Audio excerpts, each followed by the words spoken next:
Welcome to Calvary Albuquerque. We pursue the God who is passionately pursuing a lost world.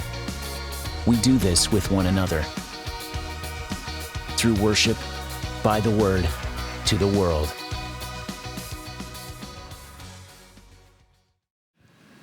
Tonight we're going to talk about why Sodom matters. But before we jump into that, I want to go into a little bit of a review. How many of you, I know some of you have, because I recognize a lot of faces, how many of you have heard me do a past presentation on Sodom? Good. How many have not? Okay, it's a few more nots than haves.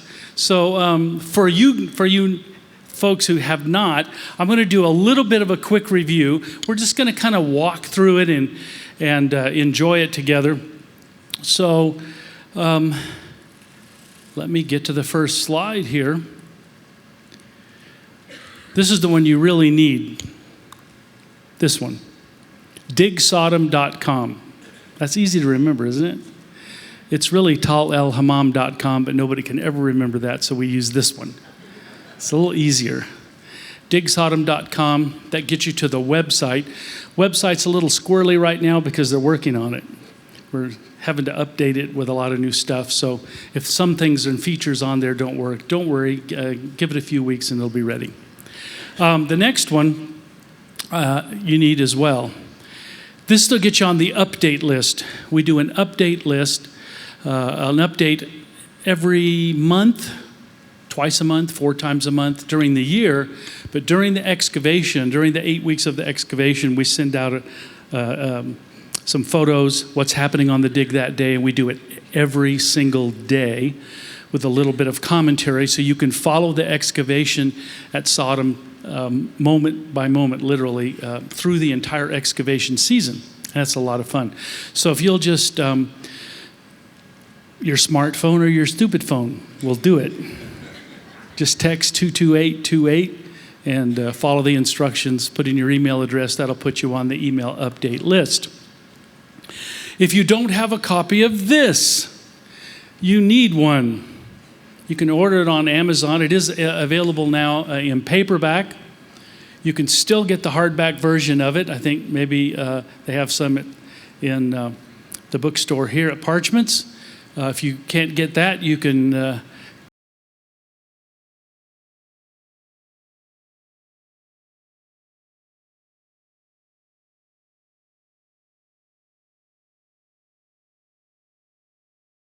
understandable. It walks you step by step by step through the archaeological process, and is very exciting to do that.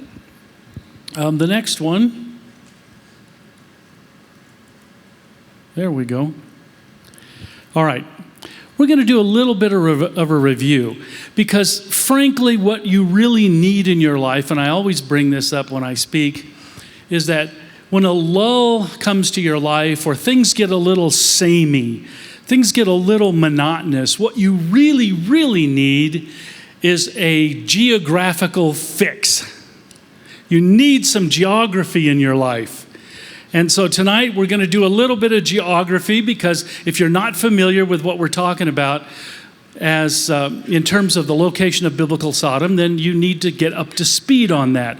And then we're going to walk you into some new discoveries. I want to show you some interesting things, and I want to take you a little bit beyond biblical Sodom to a couple of other discoveries that we've made in the same area that are very important. By the way, we're entering into our 12th dig season in 2017. Wow, it doesn't seem quite that long. It's been a long haul. We've gotten a lot older, a lot balder. A lot of things happen in 12 years. But it's been very exciting, and it's been exciting to have Calvary Chapel Albuquerque with us for the whole ride on this thing. Well, why is Sodom important? One of the reasons why Sodom is important is because there are a lot of scholars, a lot of people in the world who would love to get rid of this, who would love to dismiss this as a collection of myths and legends that can't be trusted, something that has no value for the modern world. We're in a battle for the Bible. And in this battle for the Bible, there are some things some places, some issues on which we need to fight back. And biblical archaeology can take us there on some of these issues. And this is one of them.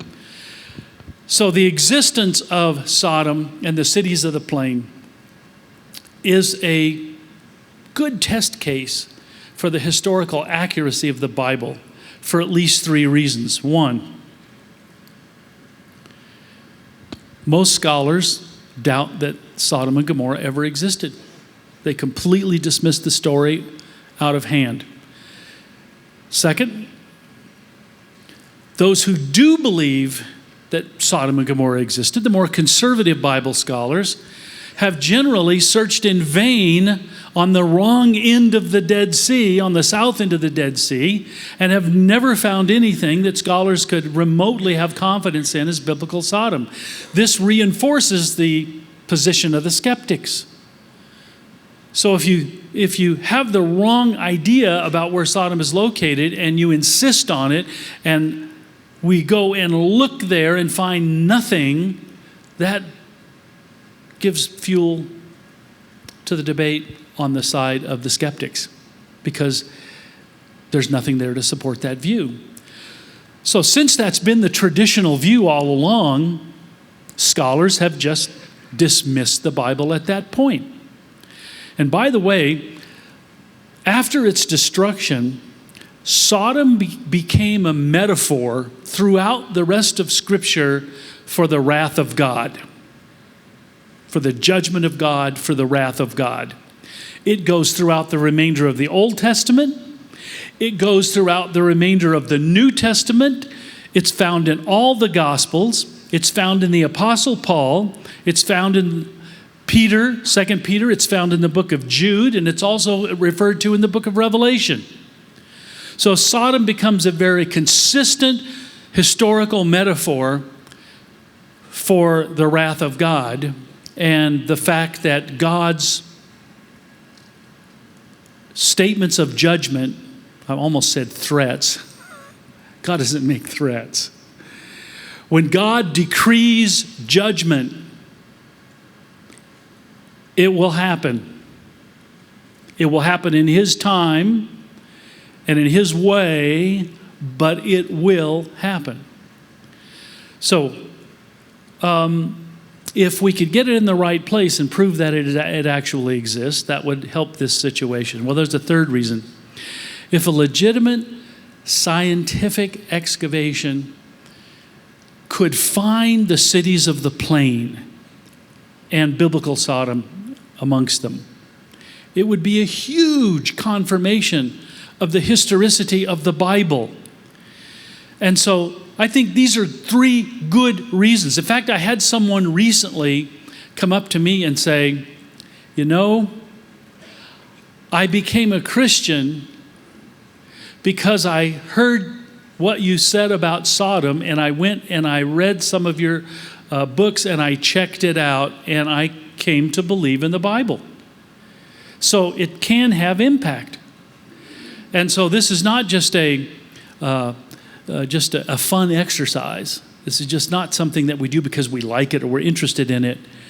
The bottom line is, if Sodom is real, and we can demonstrate that it was destroyed in a manner as the Bible describes it, then we have a very good reason to take the Bible seriously and to take God seriously. All right? So there are some impacts to this. Well, in about 12 years of doing this, we think we've finally set the record straight, and it does take a while. By the way, it takes between 30 and 40 years for archaeological discoveries to find their way into the biblical commentaries and literature. So some people keep reminding me that by the time this process plays out, I will be with Jesus. If If he hasn't come back for the rest of everybody, then and the world is still continuing on, there'll still be a lot of work to do. So it takes a long time to do this. Archaeology is a very slow process. It's a painstaking process. It's a very tedious kind of thing. And it's taken a while. But we think we've finally got it. But there are some minimalists. And I always have to introduce this gentleman because he has been my minimalist nemesis over the years. He once said, and continues to say, about me, no responsible scholar goes out with a trowel in one hand and a Bible in the other. Okay, but I have to say this in response. No responsible scholar digging in the Holy Land can go out without a trowel in one hand and a Bible in the other. The reason is simply because there is still no better historical and geographical text from the ancient world than this. There just isn't.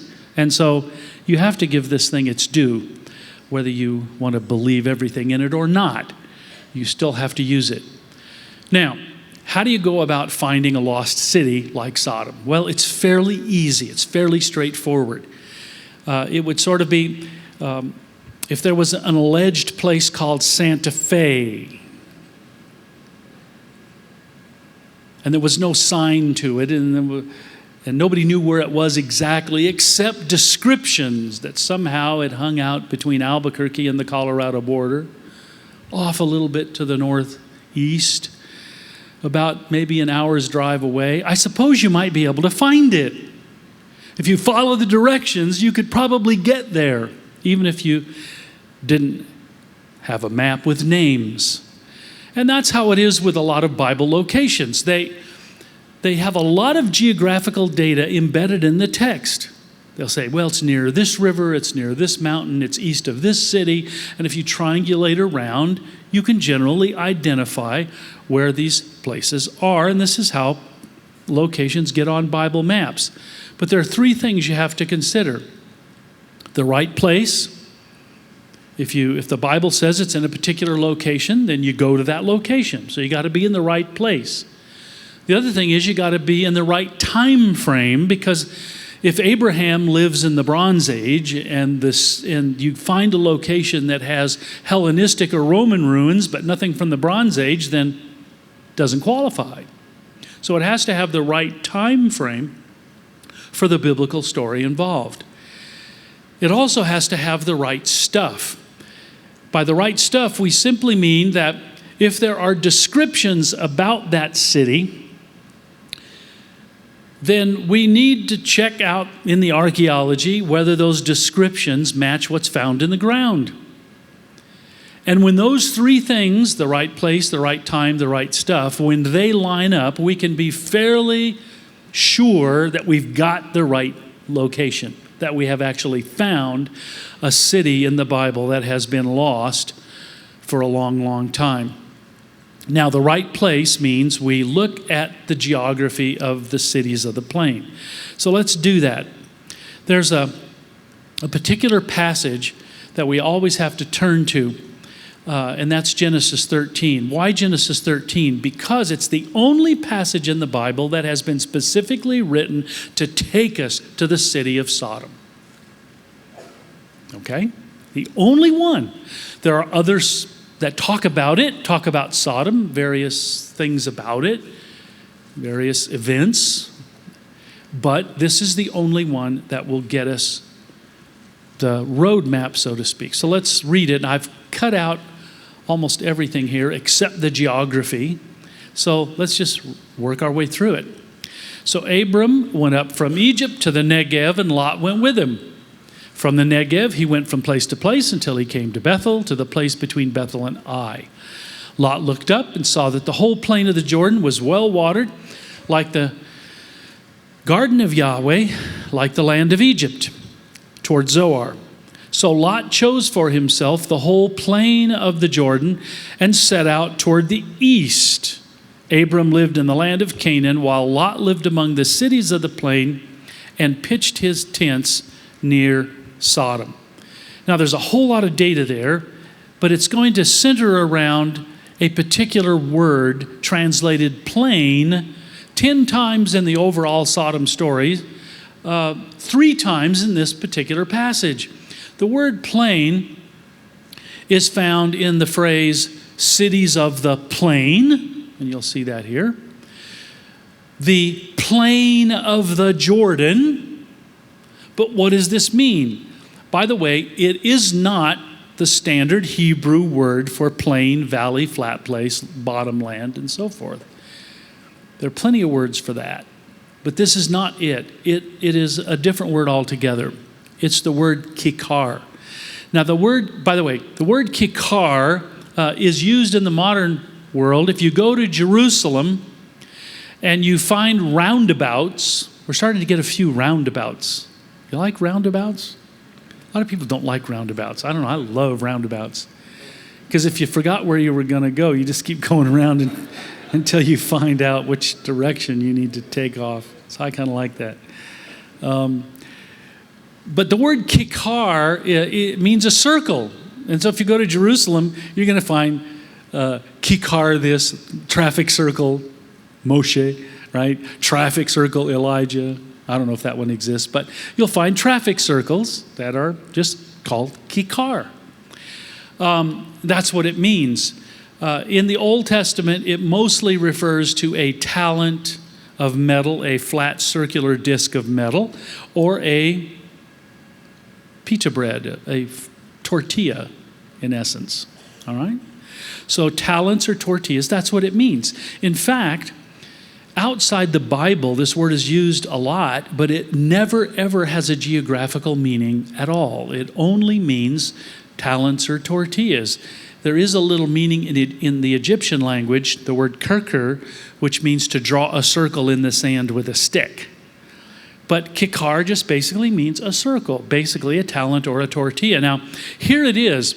The Jordan Valley, this is the southern part of it, ends at the north end of the Dead Sea. So here you see the Dead Sea. Here you see, highlighted in green, the narrow Jordan Valley coming down and then widening out in a large expanse, about 30 kilometers wide, as it enters the north end of the Dead Sea. So this is the kikar. This is the circle of the Jordan. And this is the only possible place this could be, because the Bible tells us very clearly that Ha-Kikar of Ha-Yarden, the Kikar of the Jordan, ends at the bay of the Dead Sea, at the mouth of the Jordan below Pisgah, which is Nebo. So all of that's happening north of the Dead Sea. And so you can see it all here, the Jordan River, the Kikar, the mouth of the Jordan, and Pisgah, all of that from the biblical formula for the location of the termination of the Jordan Valley, which terminates at the Kikar. And so this is the only possible location for the cities of the plain, including Sodom. The Bible also says, in a very astute observation, that the Kikar was well watered, first of all, like the garden of the Lord, a garden of Yahweh. How was the Garden of Eden watered? If you go back and read that passage, Genesis 2, about the Garden of Eden, it says a river ran through it. And then it broke into 4 channels outside the garden. But in the garden, it was simply a single river running through the garden. And that's exactly how the Jordan River runs through the Kikar. A single river goes right down through the middle of it. But it's also watered like Egypt. How was Egypt watered? Egypt almost never got rain. In fact, a thunderstorm in Egypt was seen as a bad omen. Egypt was watered by the Nile River, which overflowed its banks in the delta next to the Mediterranean in the north, overflowed its banks, covered the land, and they would then plant in the silt left by the receding waters. And so that kind of hydrologic situation drove Nilotic civilization for 3,000 years. Sometimes it was better than others, but it allowed the Egyptians to build a great civilization because water was hardly ever a problem. So the Jordan River is exactly the same. It's like a Nile in miniature. And Moses, who basically is putting this passage together, grew up where? Egypt. So he would have immediately recognized, as he was camped in the area right before they crossed the Jordan, and he finished up his writings of the Torah books, and particularly the book of Deuteronomy, right there.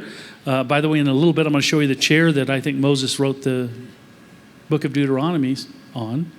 Just kidding. No, but it could be. It could be. But he's there, right? And he knows this. He knows this phenomenon. He sees the river overflowing in the springtime, and he says, wow, you know, that's just like the Nile. And so he writes it up. It was watered like Egypt. And so it was a good observation. Now, here it is. That's a little bit of the overflowing of the Nile and the Kikar and all the rivers that feed into the valley. And there's Jericho on the west side. Now, on the west side, anybody been to Jericho? Jericho exists because there's a spring there. And it's the only city that really ever grew up on that side of the river because there's one spring. It's enough for one city, not for two or three. So it was very sparse, a good living for one city, but not for many. But on the east side of the Jordan, it's a different situation altogether. There are numerous springs on that side.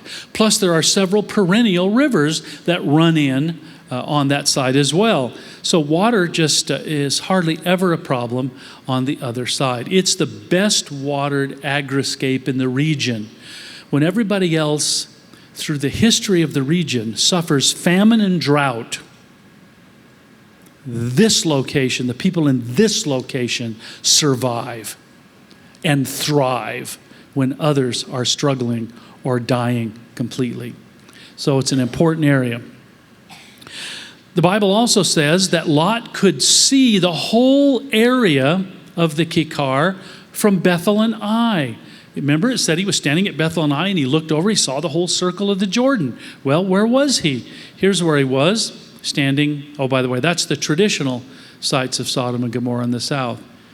Here's Bethel and Ai where Lot was standing. And you have to ask that question. Where was he standing when he saw what he saw? Could he have possibly seen the southern sites? No, because it's completely blocked by the hills. You cannot see in that direction. What you can see from Bethel and Ai, and we excavated at Ai for 6 years, that's what you can see. You can see the Kikar. And if you get over close enough to the edge of the scarp, you can see the entire thing, including Jericho. So that's what he saw. So Lot traveled eastward then, according to Genesis 13. Here's Ai, here's eastward, and voila. Doesn't say he took a right-hand turn. He stayed north of the Dead Sea. So this is the way it shakes out. Lot looked that direction, therefore, and he went that direction, and Sodom can therefore only be in that particular location in the Kikar of the Jordan, north of the Dead Sea, and that's the geography. It cannot be in the Dead Sea region proper. All right, so it's a lock. Then we have the chronology of the cities of the plain. This is pretty easy. We can go through this really quick. Abraham belongs to what we commonly call the Middle Bronze Age. It's the height of Canaanite civilization. During the Middle Bronze Age, the great cities, the great walled cities of Canaan that were eventually seen by Joshua, remember, said, oh, we can't go in there. These cities are walled up to the heavens. Those great cities came to be during the time of Abraham, during the Middle Bronze Age. And so the early Bronze Age is there, the Middle Bronze Age is there. Abraham and Lot belong there. But Genesis 10 also talks about Sodom and the cities of the plain. Genesis 10 takes us back to the beginning of the building of great walled cities. And we know when that happened archaeologically. It happened during the early Bronze Age. And so Sodom then spans the time from Abraham and Lot all the way back to Genesis 10. So if we're going to find the Sodom of the Bible, we are going to find it in a period that spans those periods, early Bronze, intermediate, and middle Bronze Age. That's the proper time frame for Sodom. Well, interestingly enough, Jericho occupies that, and if you, all these little yellow lines represent the roads and trade routes of the area. On the other side of the river, there actually happened to be a whole lot of little towns and cities, one big one in particular. They all have names, and the big one sitting at the major intersection is Tal el-Hammam, what we've been excavating for 12 years, the site that we believe is biblical Sodom.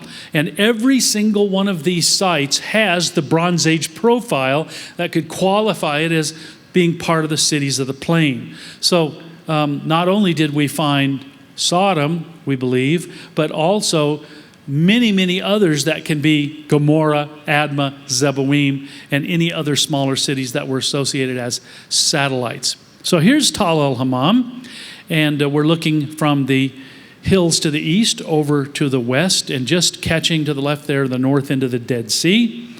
And it is overspread by a large early Bronze Age settlement and the intermediate Bronze Age, and then the time of Abraham, there is a large walled city there. And it is quite large. How big is it? In the same period, remember a fellow by the name of Melchizedek?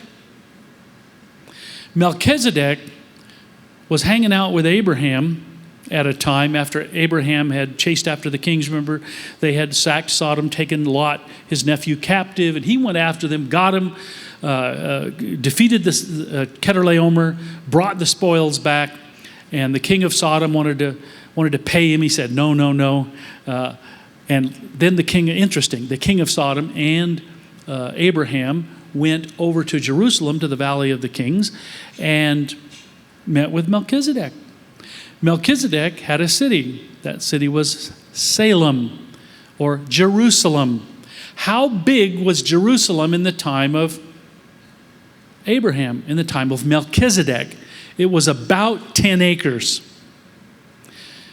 How big was Jerusalem, say, later in the time of King David? Same, about 10 acres. It got a little bit bigger under King Solomon, but Jerusalem was always a rather small city.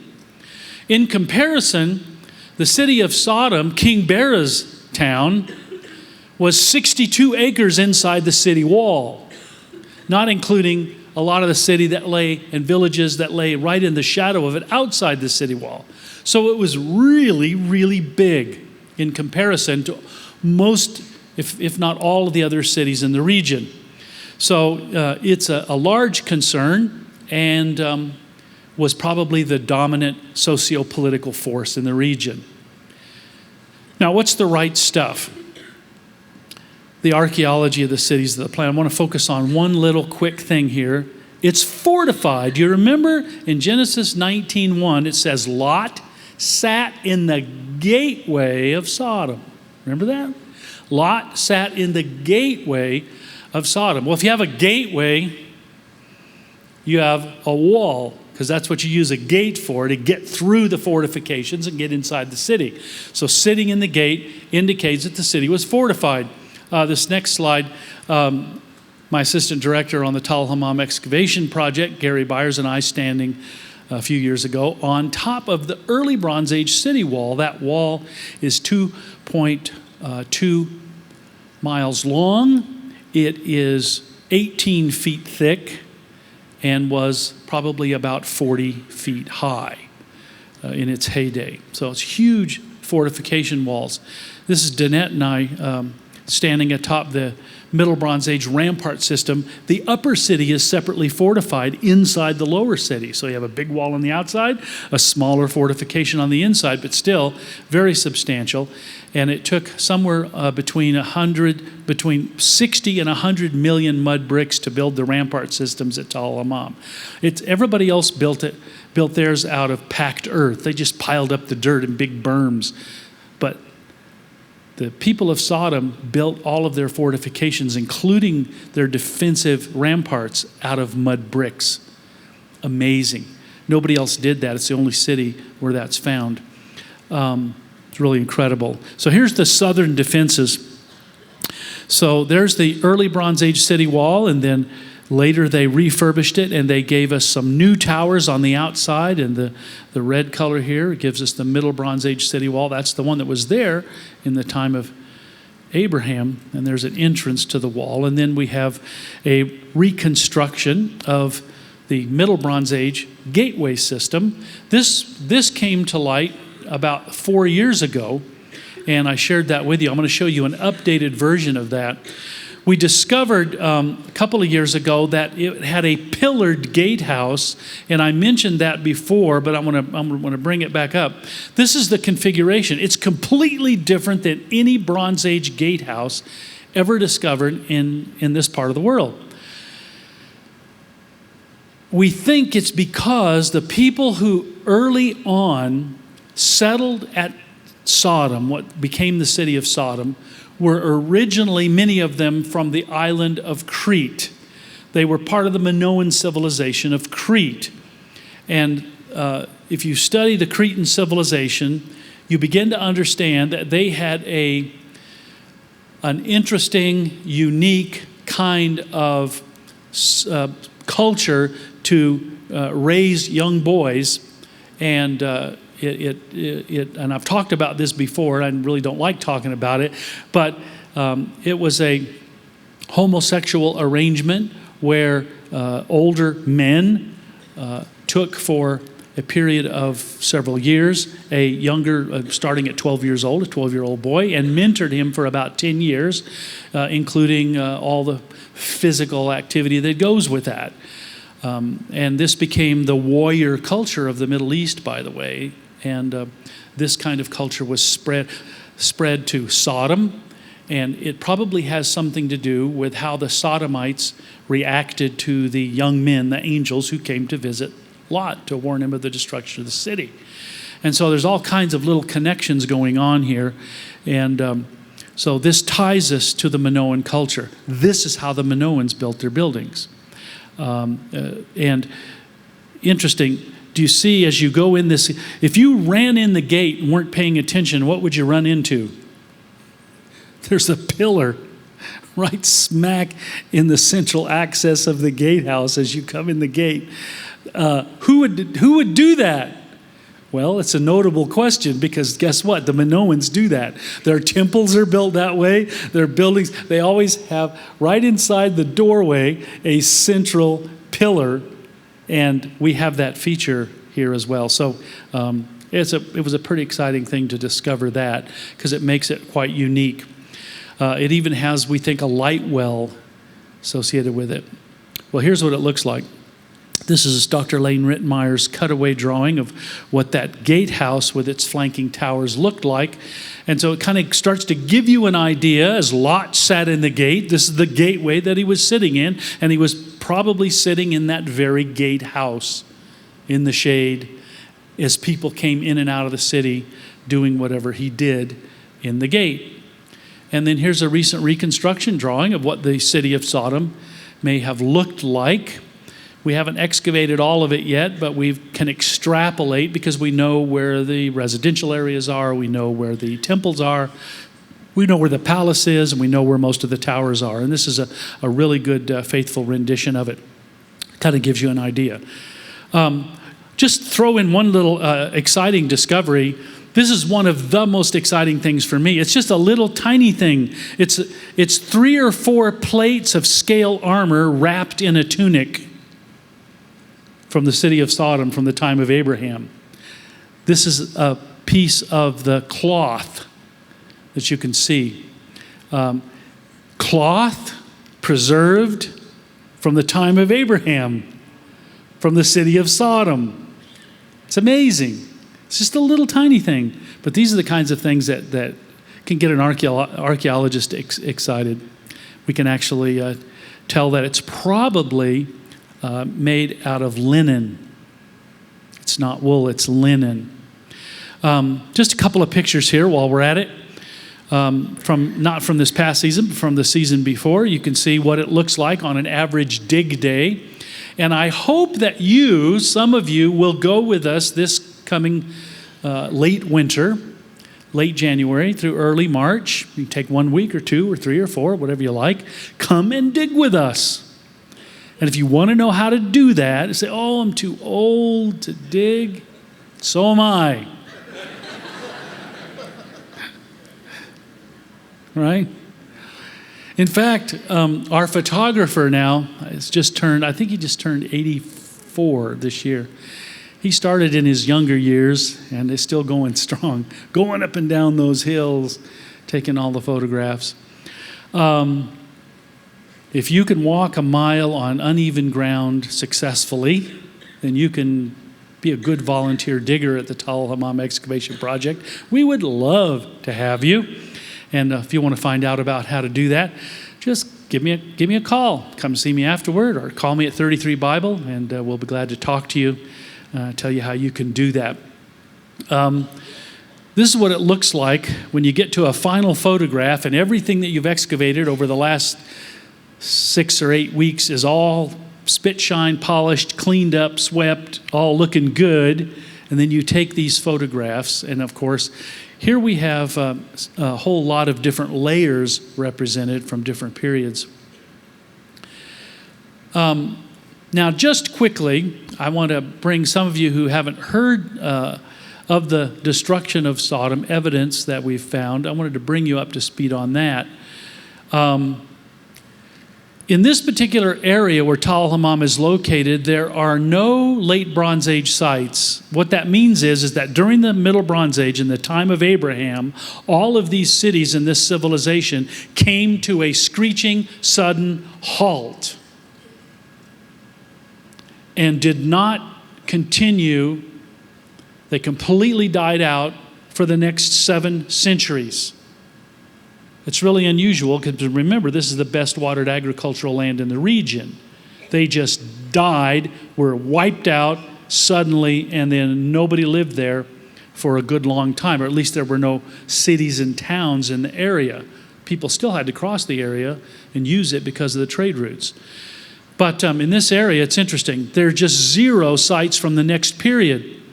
Now, you have to ask a question based on some facts, and the 2 facts are that Bronze Age civilization thrived for 2,500 years with Sodom, or Tal Hammam, as its center, but this Bronze Age civilization came to a screeching termination about the end of the Middle Bronze Age, and it remained unoccupied for 7 centuries. Why did this happen? What happened? Why did this occur? You have to ask the question. And the Bible gives us the answer to the question. Now, it's very difficult for scholars to dive into that, but the fact is that the archaeology absolutely confirms what the Bible describes. So you can't just pass it off. Digging down in the very early seasons, we found a massive stratum from the time of Abraham, that's massive ash layer, dark, stinky ash from the destruction of the city. In this place, it was about a meter and a half thick, laying over what was left of the foundations of the buildings that had been destroyed. So it was ugly stuff. And down at the bottom of in the same stratum, down at the bottom of another trench, we found this little one. And by the way, if you come to the Museum of Archaeology and Biblical History at Trinity Southwest University, that museum will be opening soon, and we'll keep you posted on that. This and other pieces of this kind of material are on display in the museum. But you can see that this particular piece of a storage jar has some similarities to this other material to the right. Carbon separation, calcium separation from the silica at a very high heat. What's interesting is that the stuff on the left is a Middle Bronze Age pottery sherd from Sodom. The stuff on the right is trinitite from ground zero of the first atomic bomb explosion. So they're the same kind of material produced in the same manner. And it's pretty stunning. to see that. This is desert glass formed by impact, meteoritic impact, just about 4 kilometers between Tal Hammam and the Dead Sea. And we now know from Dr. Phil Sylvia's research with 7 other university labs and scientists working with us that the city was literally blown off its foundations. Here's some bone scatter, human bone scatter in the ash remains. We also find lots of other stuff too: beads, children's toys. Look at that beautiful vase, bowl, piriform juglet. All this stuff from the Middle Bronze Age. Pieces of bronze jewelry, a beautiful Hyksos scarab, a personal seal, a Bronze Age jar, and prodigious quantities of this black ash that overspread the entire destruction layer. But we now know something really interesting happened. We call it the 3.7 KYRBP Kikar event. That is a meteoritic object came out of the southwest, and we now know, we think we know the direction, came out of the southwest and obliterated 500 square kilometers, that is the Kikar of the Jordan. And here it is. Now, what's interesting is in that part of the city, there's almost no mud brick adhering to the stone foundations. It's literally, the city has been blown off its foundations. If you look behind this 100-foot high rampart for the upper city, this huge mud brick berm that's about 50 meters thick at the base, you find lots of mud brick, 10, 20 courses on top of the foundations, up to the top of the rampart, so that the blast came up over the rampart, blew the tops of the buildings off, especially the palace, which is probably 3 stories tall at least, blew it off, literally sheared it off, and it's amazing. And so we find it, that the direction was in this southwest to northeast direction. Now, something else tells us that. Look at this. You say, oh, it's a picture of a big rock. You see that little grinder next to it, like a little stone bowl? Well, it's not little. It's about this big. It's about as big as a watermelon. That grinding stone that you see there, this guy, is over 1 meter long. It weighs over 400 pounds. And you see this nice surface? You know what a metate is? Seen the grinders around here? Yeah. This is a big, giant metate. It's called a saddle kern. And there's the surface on the side. The surface, the grinding surface, is like this.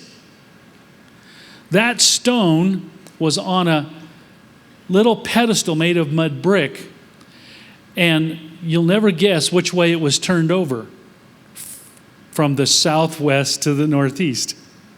It was literally turned over, and spilling off the top of it is the carbonized grain that was being ground at the time it was turned over. So here we find, and all the pottery on this floor was strewn from southwest to northeast. It's really quite amazing. So it came in like this. Boom. Ooh, that was fun. Do that again. Let's bring it in from the southwest. Here it comes. At low altitude, it comes in very shallow and explodes and completely destroys the cities of the Kikar. Now, switch the subject just a tiny bit.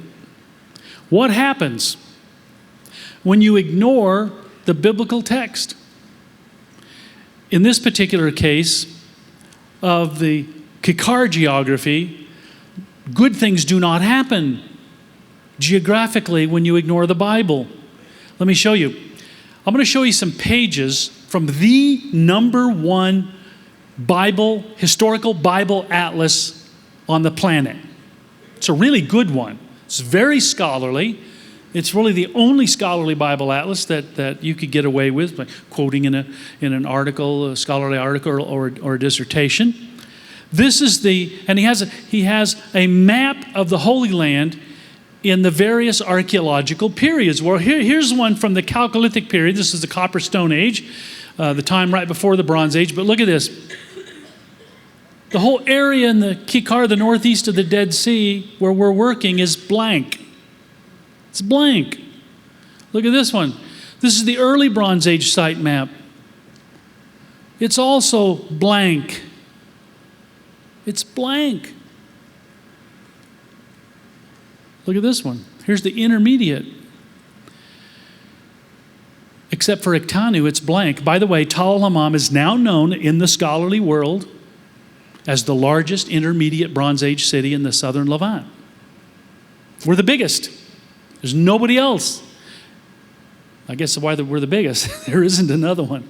They all went out of business. Tal el-Hammam is thriving. All of its satellites are thriving. Iktanu, this other little city nearby, is just one of our satellites. But yet the information of the archaeologists that produced this hasn't gotten them to the point where they've put it on their maps yet. Look at this Bronze Age site map. It's completely blank.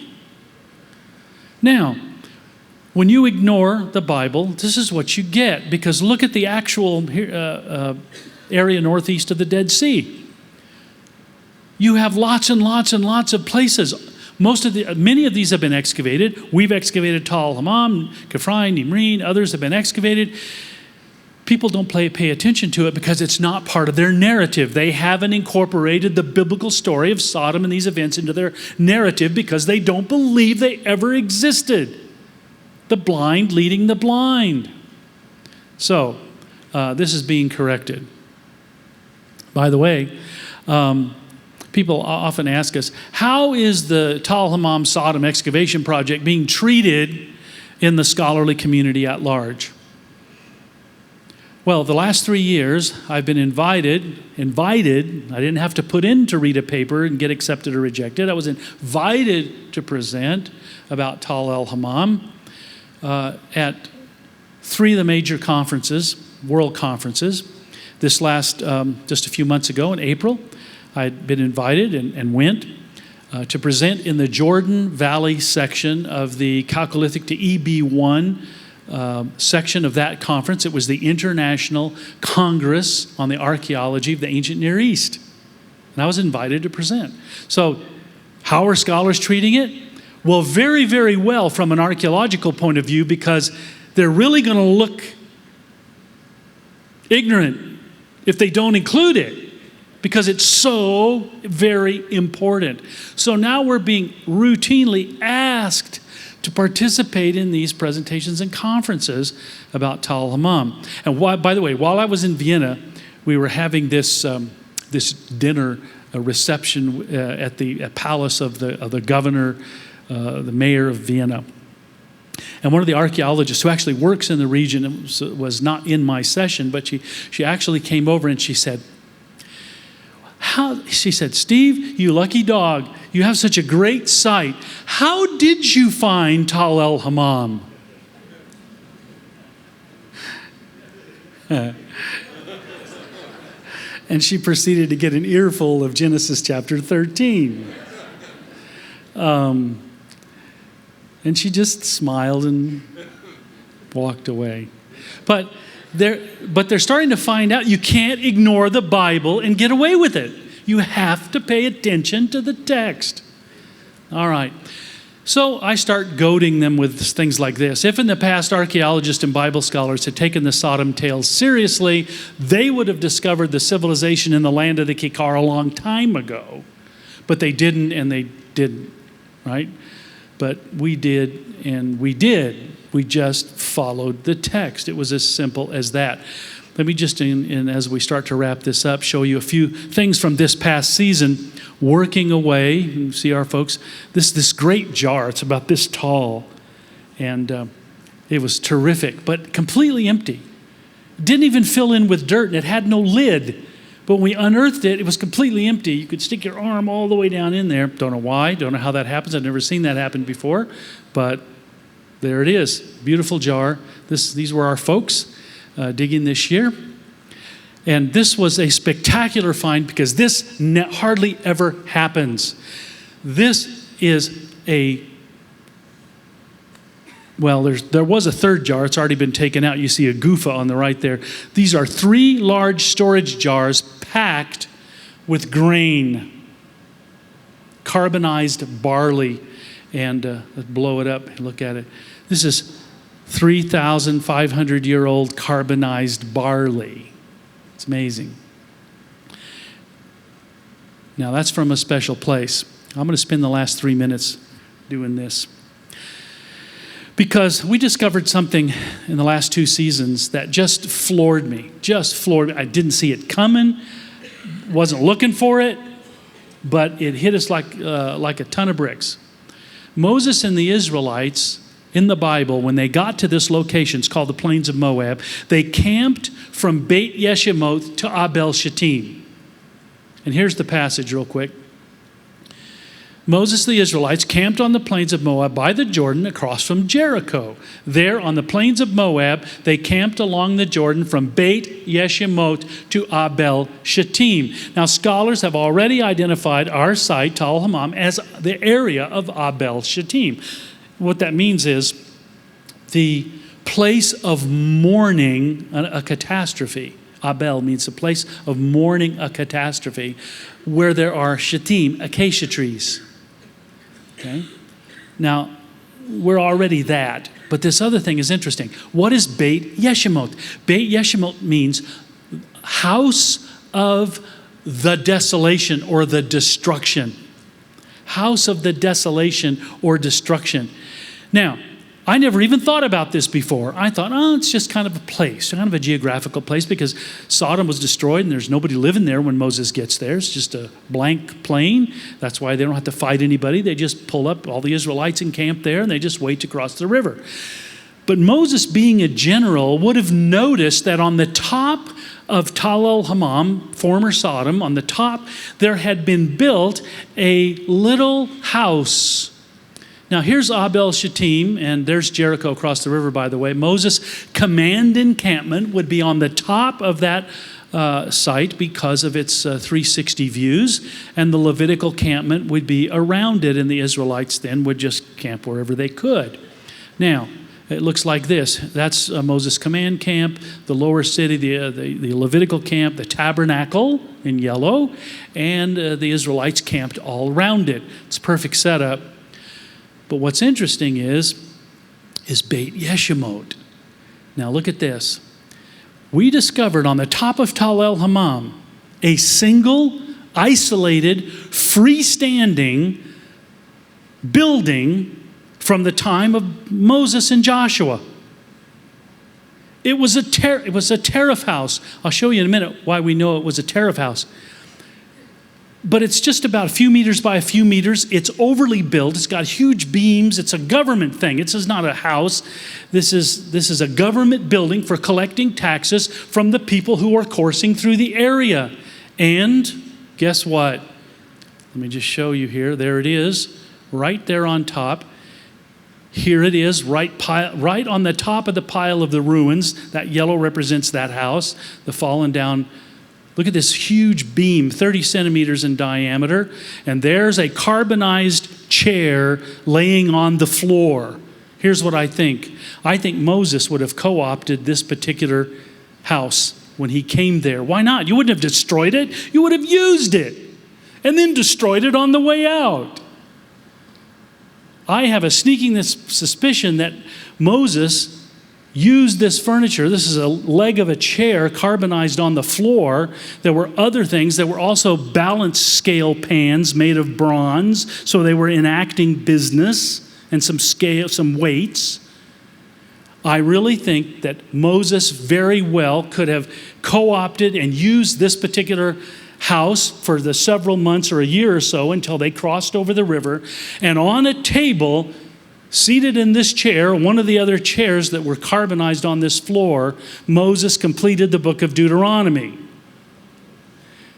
Now talk about goosebumps when you look at something like that and you go, it sounds so far-fetched, but the archaeology and the logic and the geography, it all just works so perfectly that it was so very exciting. So that's just another little thing that's going on. The house of the desolation. By the way, if you built a tariff house on the top of a pile of ruins, might you call it the house of the desolation? So maybe the house of the desolation really was a literal house after all. It matches the Bible exactly. So that was very exciting. Well, we could go on and on and on till midnight, but we're out of time. We're going to get the band out here to dismiss everybody. But listen, the Bible works not only for your own personal life, it works in archaeology, it works everywhere you apply it. Trust it, follow it. God bless you all. What binds us together is devotion to worshiping our Heavenly Father, dedication to studying His Word, and determination to proclaim our eternal hope in Jesus Christ. For more teachings from Calvary Albuquerque and Skip Heitzig, visit calvaryabq.org.